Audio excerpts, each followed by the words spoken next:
तो अखिलेश यादव ने निकाली लोक जागरण यात्रा, लोकसभा चुनाव के लिए फूंक दिया बिगुल। तो आपको बता दें, अखिलेश यादव ने कहा कि 2024 में हराएंगे बीजेपी को, बीजेपी की होने जा रही है सबसे बड़ी हार। तो इस वक्त की बड़ी खबर प्रजातंत्र टीवी की स्क्रीन पर आप देख पा रहे हैं। लोकसभा 2024 चुनाव को लेकर समाजवादी पार्टियां तैयारियों में जुट गई। सपा के राष्ट्रीय अध्यक्ष अखिलेश यादव जातिगत जनगणना और सामाजिक न्याय के मुद्दे पर लोक जागरण यात्रा पर निकले हैं। इसकी शुरुआत अखिलेश यादव ने लखीमपुर खीरी से की है। देवकली में हुए सपा के प्रशिक्षण शिविर के बाद अखिलेश यादव ने लोक जागरण यात्रा का आगाज किया है। तो इस वक्त की बड़ी खबर प्रजातंत्र टीवी की स्क्रीन पर आप देख पा रहे हैं। अखिलेश यादव ने जिस तरीके से यात्रा को आगे बढ़ाया है, वहीं आपको बता दें अखिलेश यादव ने यह भी कहा है कि बहुजन समाज को समाजवादी विचारधारा से जोड़कर समाजवादी पार्टी आगे बढ़ेगी। तो आपको बता दें अखिलेश यादव ने साफ तौर पर कहा कि एक ही विचारधारा के लोगों को बिठाकर नौकरियों पर हमला हो रहा है। इन सब चीजों से जनता को जागरूक करने के लिए समाजवादी पार्टी के इसी तरह के कार्यक्रम लगातार चलते रहेंगे। ये बातें लखीमपुर में अखिलेश यादव ने कही हैं। अखिलेश यादव ने कहा कि समाजवादी पार्टी का बहुत अच्छा अनुभव रहा, इसलिए बाबा साहेब के रास्ते और काशीराम ने जो फौज तैयार की थी उसका साथ समाजवादी पार्टी लेगी। बड़ी संख्या में बहुजन समाज को समाजवादी विचारधारा से जोड़ेंगे। आपको बता दें, उन्होंने कहा कि देश में संविधान पर खतरा है, लोकतंत्र को चोट पहुंचाई जा रही है। इन चुनौतियों का सामना करने का काम समाजवादी लोग आने वाले समय में करेंगे। आज किसान, नौजवान और पहलवान दुखी हैं। तो अखिलेश यादव ने लोक जागरण यात्रा निकालने के सवाल पर कहा कि यात्रा इसीलिए जरूरी है, इसमें लोगों को जोड़ा जाए। माताएं, बहनें, पुरुष, नौजवान जोड़ने का काम सबको करेंगे। आपको बता दें, 2 दिवसीय दौरे पर सपा के राष्ट्रीय अध्यक्ष विपक्षी दल के नेता विरोधी अखिलेश यादव ने लोक जागरण यात्रा का शुभारंभ किया। तो आइए अब आपको सुनाते हैं क्या कुछ कहा लोकसभा चुनाव से जुड़ी बातें अखिलेश यादव ने। क्योंकि लोकसभा का चुनाव केवल लोकसभा का चुनाव नहीं है, सरकार का चुनाव नहीं है। हमारा आपका भविष्य क्या होगा इसका चुनाव है। भविष्य का चुनाव है। आने वाली पीढ़ी को हम कैसा देश दे करके जाएंगे उसका चुनाव है। आने वाली पीढ़ी का भविष्य क्या होगा उसका चुनाव है। ये लोग जो संविधान को नहीं मानते, कानून को नहीं मानते, वो हमें और आपको भी नहीं मानते। वो हमें और आपको गिनती में ही नहीं रखते।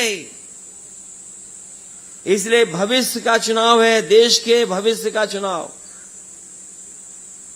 और यूपी जहां से ये आए हैं 2014, जहां से यूपी से घुसे हैं, यूपी वालों की जिम्मेदारी है ने यूपी से बाहर निकालने की। 14 में आएंगे, 24 में हम लोग इनको बाहर निकालने का काम करेंगे।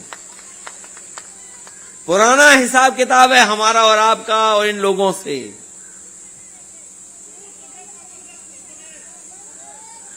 बताओ कितना हारेंगे हम लोग, कितना हारेंगे हम लोग। अब तो नहीं हारेंगे, बताओ आने वाले चुनाव में।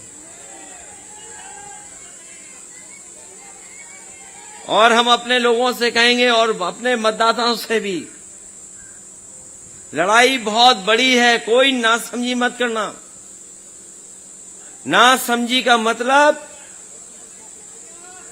बहुत बड़ा नुकसान हमारा आपका होगा, बहुत बड़ा नुकसान हमारा आपका होगा। तो इसी खबर पर हमारे साथ समाजवादी पार्टी के नेता महेश चंद्र शर्मा उर्फ गोल्डी भैया फोन लाइन पर जुड़ चुके हैं। गोल्डी जी, जिस तरीके से समाजवादी पार्टी के राष्ट्रीय अध्यक्ष अखिलेश यादव ने लोक जागरण यात्रा का शुभारंभ किया है, इससे क्या संदेश जाएगा और समाजवादी पार्टी किस तरीके से मजबूत होगी?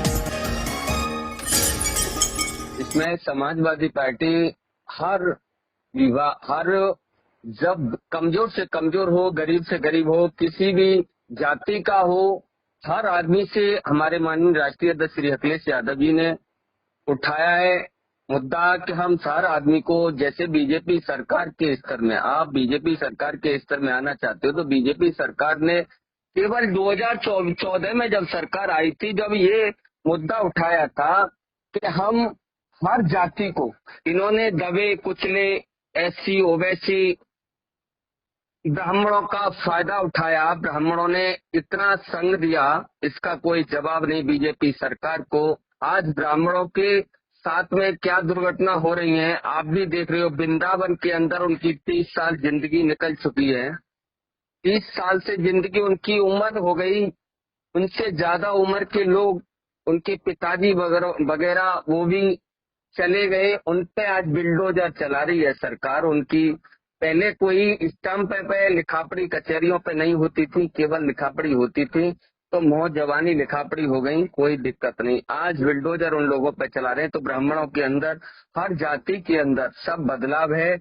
और बीजेपी सरकार को 2024 के अंदर, हाँ, समाजवादी पार्टी, माननीय हमारे गठबंधन लोकदल और हमारे छोटे दल हैं, सब लोग संघर्ष लड़ने के लिए तैयार हैं। और हम समाजवादी पार्टी के लोग बीजेपी को यूपी से उखाड़ फेंकेंगे, सत्ता बीजेपी की नहीं बनने देंगे दिल्ली के अंदर।